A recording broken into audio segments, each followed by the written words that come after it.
So just a little bit about my own journey. Some of you know my story, and some of you might know just a little bit of my story. I have 3 knee surgeries. Like, I'm wearing shorts so you can see my scars. I have 2 knee surgeries in my right knee. I tore my right ACL twice, and I tore my left ACL once. And my first ACL surgery in my right knee happened when I was very young. I was 13, and it was track practice. And then my second ACL surgery was when I was doing wushu. So I had done years of other martial arts before I started wushu with Master Rai Ping. And it was actually in wushu practice that I retore my right ACL. And that's why I switched over to Tai Chi and internal. And I just fell in love with internal. So I continue to pursue that and just made that my main focus. But the surgery really did cause me to not build my internal structural alignments in the right way. And over time, I compensated lines and I made some parts of my body stronger to compensate for weaknesses in other parts of my body because of my surgery. And from the outside, it looked like I had all the right alignment. So I could do all the things that the high level people could do from looking at it from the outside.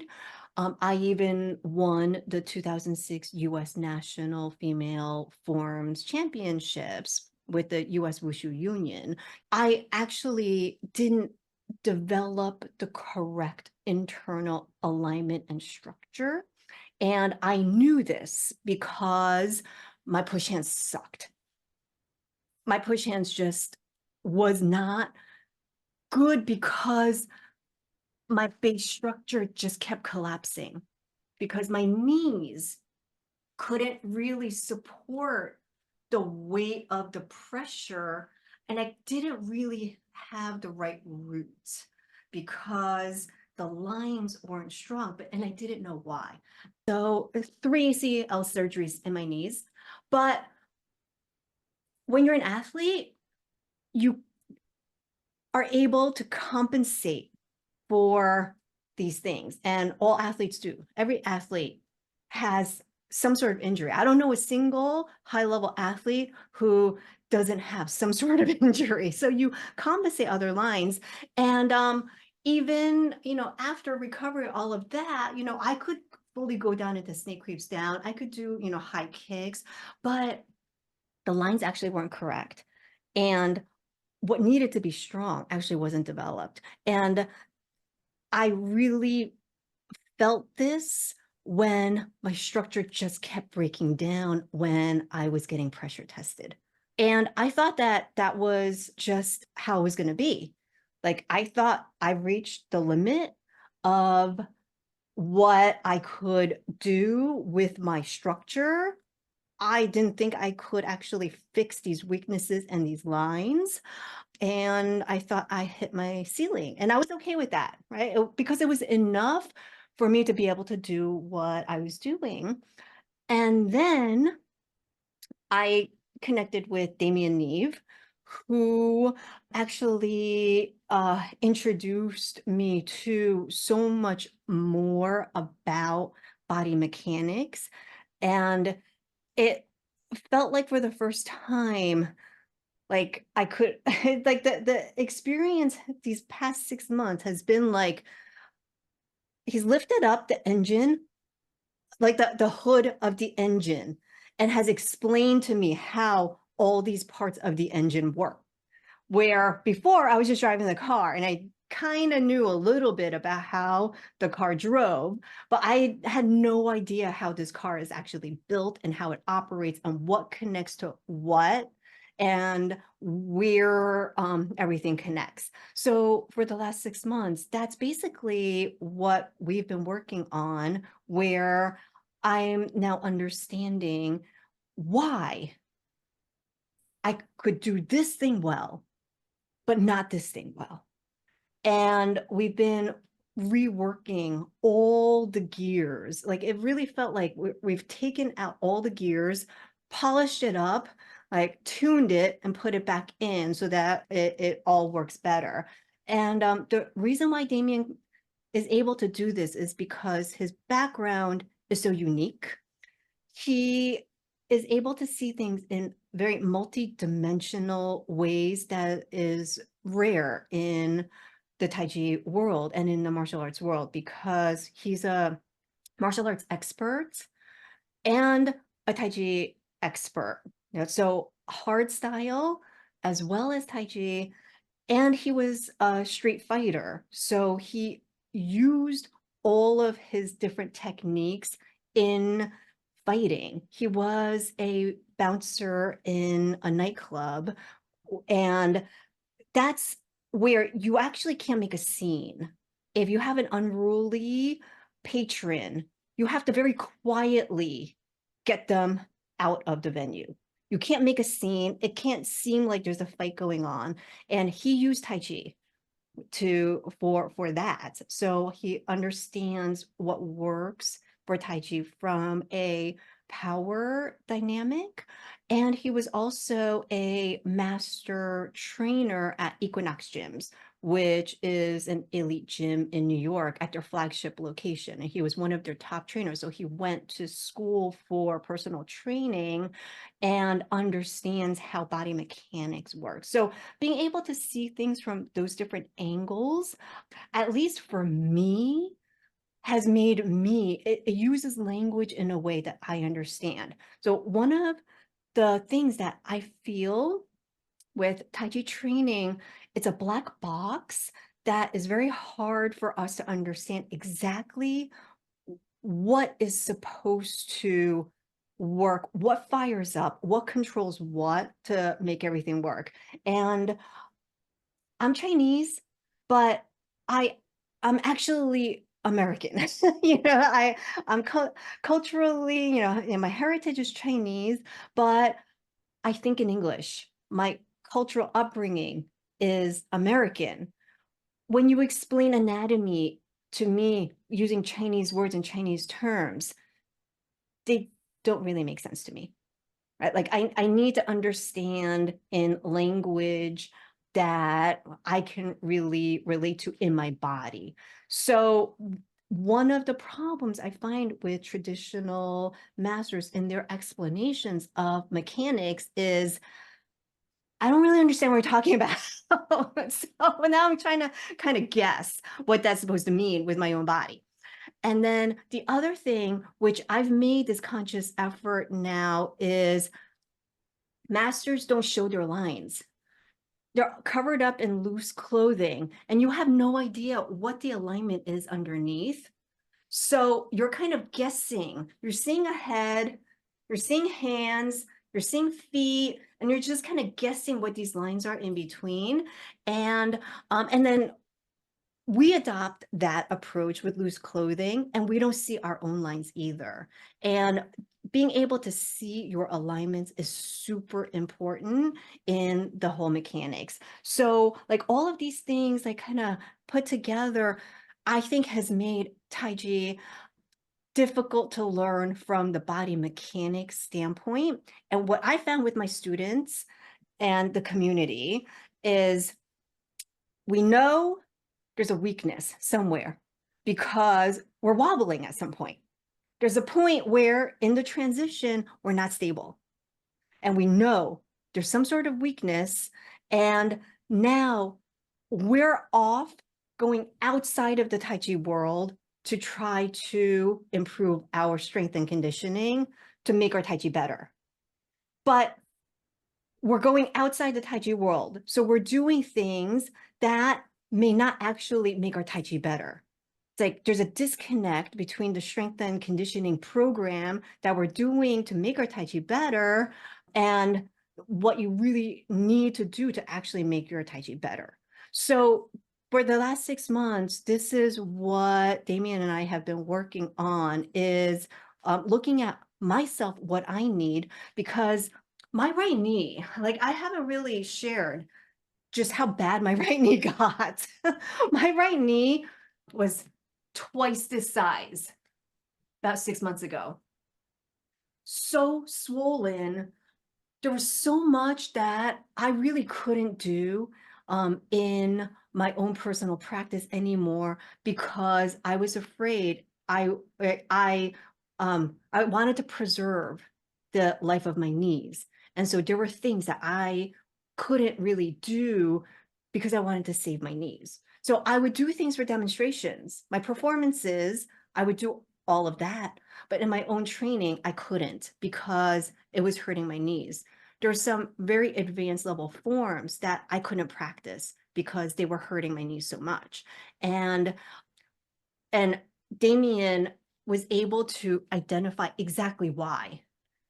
So the lines that I had developed were not the correct lines, and they couldn't actually support what I was doing. So we've been working on just correcting and adjusting the lines, and that's been so beneficial for me. And we introduced a strength and conditioning program for myself to be able to support everything that I needed to do. And I feel like I've extended 20 years to my Tai Chi career just from these 6 months of training, which is, and because of that, now I can keep developing and advancing. Whereas before, I felt like I hit my ceiling because my base structure couldn't really hold me because my lines were wrong and my knees were hurting.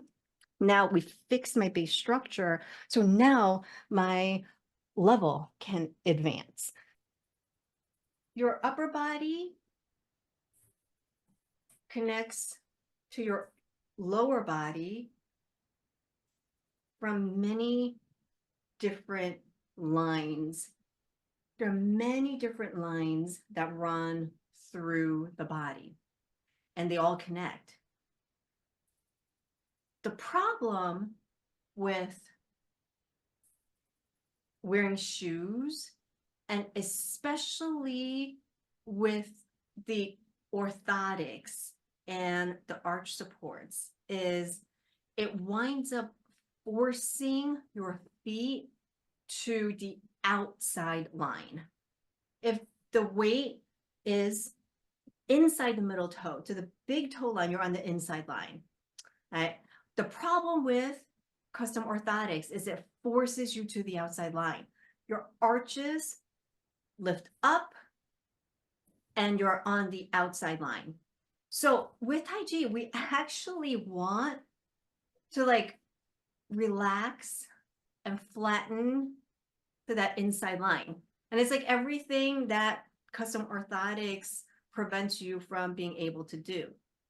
It's this inside line that will support the weight of your body. If you're on the outside line, you're trying to connect your upper body to your feet with threads. If you're on the inside line, you're able to connect your upper body to your feet with cables. Your weight always has to be on this inside line. And no amount of strength and conditioning will improve your Tai Chi if you don't have the weight on this inside line, because there's a gear locking mechanism that supports your weight on your feet. The visual that I get now that it's summer and people are putting up their patio furniture is you can put up the patio umbrella. What's the order of operations of putting up the patio umbrella? The pole has to go in first, right? Like you're not going to put the umbrella up and adjust the angle of the umbrella thinking, oh, it should angle here because that's the direction of the sun before you post the pole into the slot. There's an order of operations. Like, it doesn't matter how well you adjust the umbrella. If it's not set in, it's not gonna do the function. And I feel like with a lot of Tai Chi, that's what we're all doing. We're trying to adjust the umbrella, but the umbrella isn't standing up right because the pole isn't actually set in right. If you set that pole and it's crooked and it's not actually in, it's just going to topple, right? And that what I feel a lot of people wind up going through in their movement is you're not posted. When you're posted, then the gears lock. And when the gears finally lock, then you can start strengthening the correct parts to make all these other motions happen. Relax the foot totally. Don't tense. Just, it should feel like just putty melting.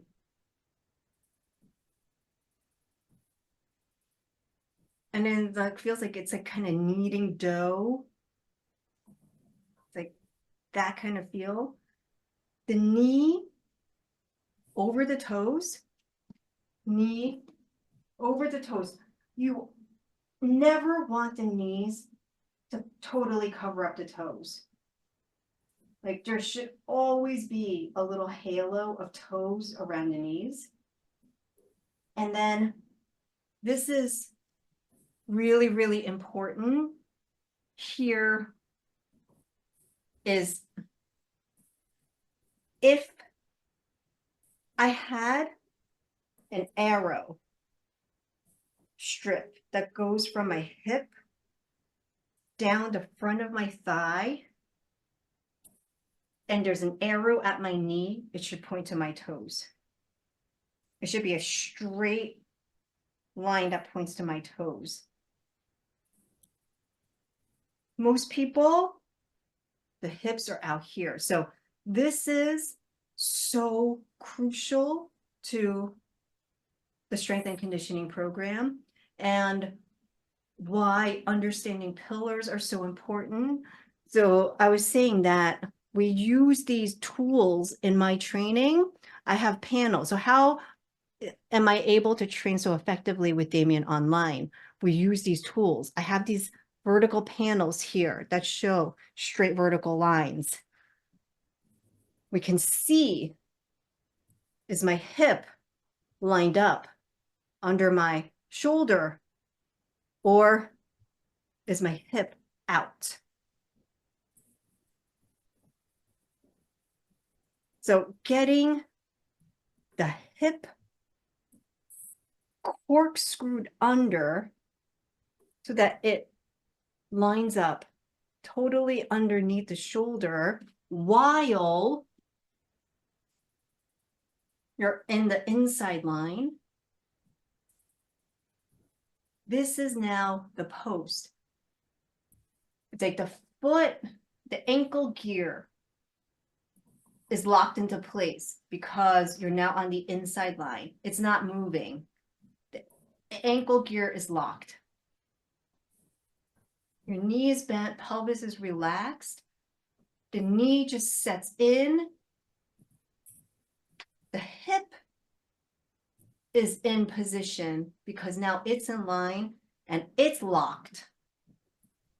Now it's like these gears are all connected and posted.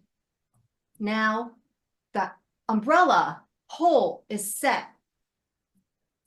I'm working the strength around the joints, making the cable strong. So now this is posted. Next level after we get those things strong is then really discovering the power of the quad. You can't utilize the quad effectively until all those other things come into place because it just can't get into the position to actually operate in that way. So the qua, it's so interesting. The qua should be able to actually split open and operate completely independently. This part of the qua should be operating independently of this part of the qua. And when you can get all the alignments to stack up properly, when you can post, then it's like you split your body into two. This qua works and this qua works, and they work independently of each other. And then that takes you into the higher level ability and mobility. But they can only do that split if everything else is already in place. Otherwise, they have to move together. But if you can actually like set the post in, then you can split the two. So now,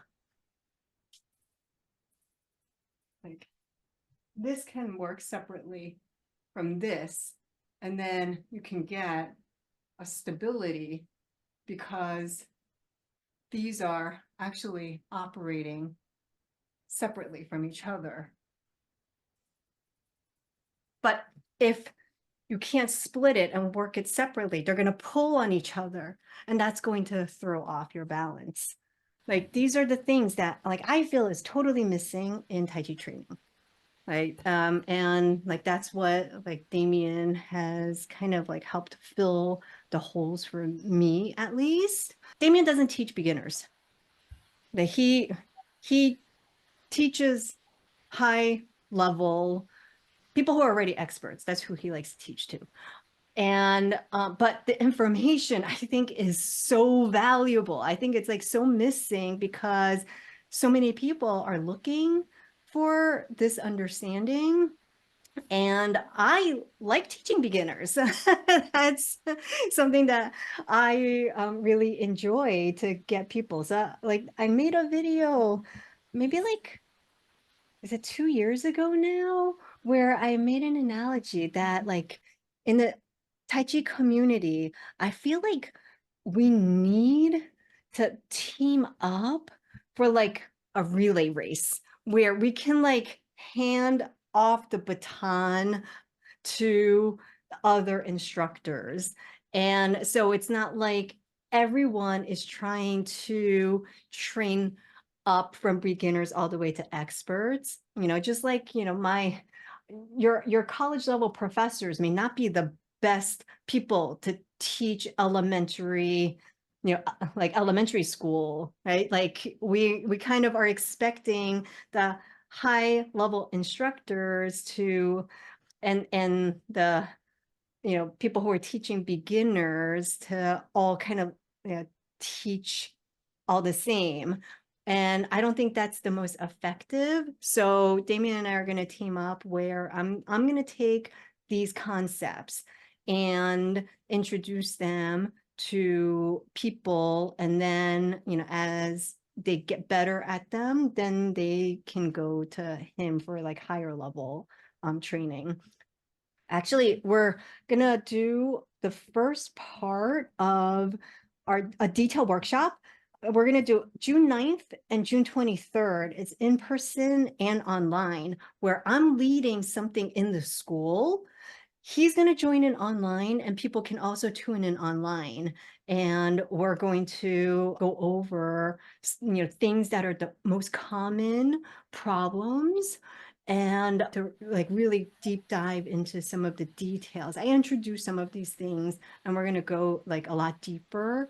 And that's going to be June 9th, Sunday, June 9th and 23rd. So both in person and online. I can be there to lead the movements, and then he can watch and kind of teach to what he's seeing to direct corrections. Because usually when you're teaching, you teach and you can't really see, because you're there teaching. So we think that this tag team approach might be interesting. You say that you do 50 push-ups a day No, about no, no, no. I do not do 50 push-ups a day. But there was one day when we actually had a really long training. It was like a 3-hour training session that we had. And my head was not there. I just was not all there. And I was stepping wrong with my foot angles all over the place. I have a 5-degree variance window, and we have these planks so you can see actually, how many, like when it's off, and my balance, also tells when it's off. And I had to do 50 push-ups because I was stepping bad. So that, you know, makes you wake up.